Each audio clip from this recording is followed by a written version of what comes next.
Police নামিয়ে দিয়েছে, রাস্তার অবস্থা খুব খারাপ, পুরো মানে রাস্তা অবরোধ। সামনে একটা সিআরপিএফ এর গাড়ি আছে, সেটাকে ফলো করে ডবল ইন্ডিকেটর মেরে যাচ্ছে। কিছু না কিছু হতেই থাকে আমাদের সাথে। Good morning everyone, welcome back to the channel, to a new blog. আজকের মতো তাড়াতাড়ি আমি আর কোনো দিনও ব্লগ শুরু করিনি, মানে এখনও পেছনে ভোরের আলোও ফোটেনি। এখন বাজে হচ্ছে 3:45। লাস্ট টাইম আমরা যে রোড ট্রিপটা করেছিলাম ডিসেম্বর মাসে, তখন রোড ট্রিপ করেছিলাম আমি আর দেবজিৎ। এইবারে আবার হতে চলেছে আর একটা রোড ট্রিপ, তাও সেটা ফ্যামিলির সাথে। কোথায় যাচ্ছি না যাচ্ছি সেটা আস্তে আস্তে তোমরা যখন এই পুরো সিরিজটা দেখতে থাকবে তখনই তোমরা জানতে পারবে। তো তাহলে চলো আজকে ব্লগটা এখান থেকে শুরু করা যাক, তোমরা দেখতে থাকো। Excited pretty much. আমাদের এই ট্রিপটা নিয়ে আমাদের প্রচুর আর কি বলবো ঝামেলা হচ্ছিল।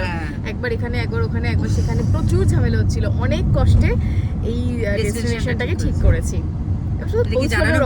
না এখন আজকে আপাতত শিলিগুড়ি অব্দি ট্রাভেল করছি। ক্রস করছি হচ্ছে আইটিসি সোনার বাংলা, আইটিসি রয়্যাল। এখন স্ট্রেট যাব এয়ারপোর্ট, ওখান থেকে যশোর রোড হয়ে আরেকটু খানিকটা এগিয়ে তারপর ওখান থেকে কল্যাণী এক্সপ্রেসওয়ে ধরবো, ধরে একদম সোজা বেরিয়ে যাব আমরা।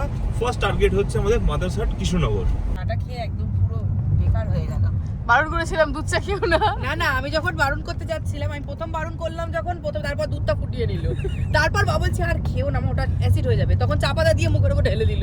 আমি যা চুলোর ধরে যা খেয়ে অ্যাসিড হতো না, চিনি দিয়েছিলাম বলে একটু অ্যাসিড হয়ে গেল। লোভ অতি লোভ। অবশেষে সব থেকে পছন্দের রাস্তা কল্যাণী এক্সপ্রেসওয়ে, আর সেটা দিয়ে এখন চলেছি আমরা। এখন স্ট্রেট সোজা 1 ঘন্টা 50 মিনিট 100 কিলোমিটার, তারপরে পৌঁছাবো মাদারসাট।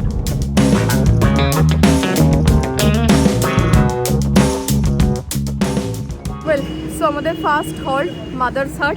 দিনটা শুরু হোক চা কফি চিকেন স্যান্ডউইচ দিয়ে। চিকেন স্যান্ডউইচ খাচ্ছি রে। আমি খাচ্ছি। তুই খাচ্ছিস? কেউ প্লিজ আমাদের জাজ করো না, একটু দেশি জুগাড় করে নিয়েছি। কাজকর্ম করবি ভুলভাল, লোকে তুই যদি কার শিল্ড গুলো নিতে ভুলে যাস আমি কি করব? আমি তো ট্যান হয়ে যাচ্ছি, তাই না? আমি ওখানে পৌঁছানো অবধি তো একটু দেখতে শুনতে ভালো থাকি, তারপর না ওখানে গিয়ে যাওয়া হবে। ছবিগুলো কেমন বাজে আসে না? তুমি হচ্ছে আমার হেমা মালিনী। আবার যাত্রা শুরু করেছি মালদা।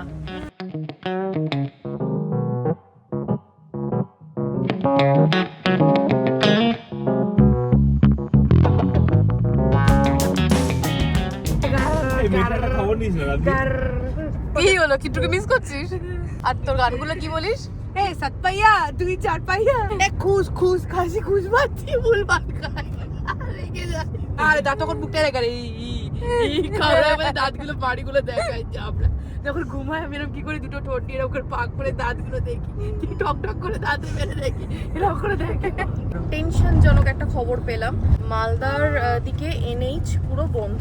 এসআইআর এর জন্য অবরোধ করেছে, যার কারণে কালকে 17 ঘন্টা বন্ধ ছিল। আজকে সকাল 8টার বাস, সবে এখন কটা বাজে? এখন বাজে হচ্ছে 10:26। 10:26-এর সময় বাস ছাড়লো। এখানেও যদি 2-3 ঘন্টা লেট হয়ে যায় তাহলে আমাদের শিলিগুড়ি পৌঁছাতে তো রাত্রি 9:30 10টা বেজে যাবে। 12টা 1টা বেজে যাবে। যেটার ভয় ছিল সেটাই হয়েছে।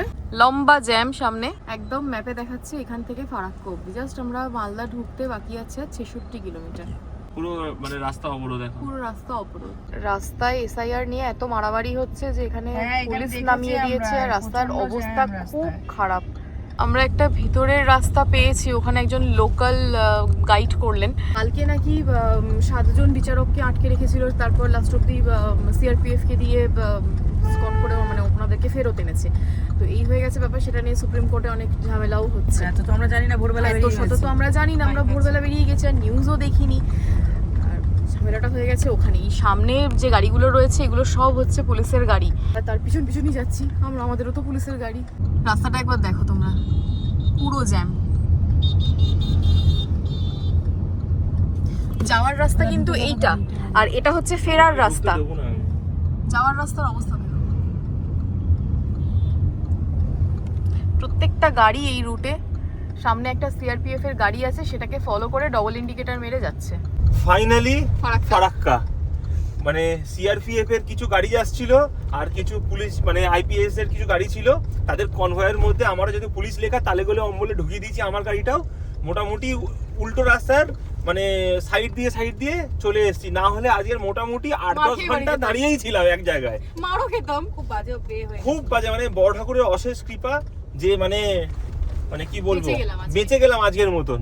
মানে অশেষ কৃপা ভগবানের। ডান দিকে ফারাক্কা। নাহলে যা দুঃখ আজকে আমাদের পোয়াতে হতো সে আর মুখে বলার মতন নয়। আজকে যদি ওই গাড়িগুলো না পেতাম আমরা শিলিগুড়ি পৌঁছতে পারতাম না, বিচ্ছিরি অবস্থা। ইভেন তার একটা গাড়ি আমাদের অলরেডি সামনে রয়েছে, দেখা একবার সামনে দেখা, সামনে আরেকটা এই যে গাড়িটা, এর সামনে একটা পাইলট কারও আছে।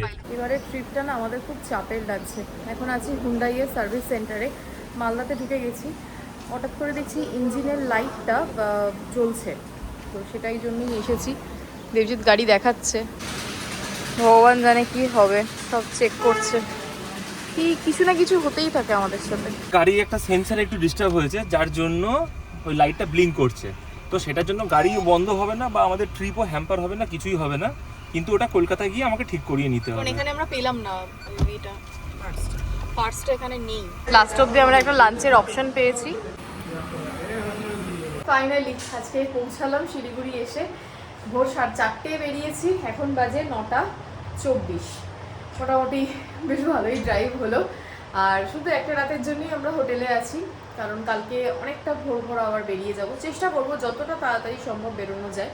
যদিও আমি এখনো বলিনি আমরা কোথায় যাচ্ছি, সেটা পরে তোমরা দেখতে থাকো, ব্লগ যত আসবে তোমরা জানতে পারবে আমাদের এবারে ট্রিপটা কোনটা হচ্ছে। তবে রোড ট্রিপের মজা এটাই। আজকে ব্লগটা এখানেই এন্ড করি, এখানেই ডেটাকে এন্ড করি। তোমাদের সাথে আবার দেখা হচ্ছে কালকে সকালবেলা। Good night.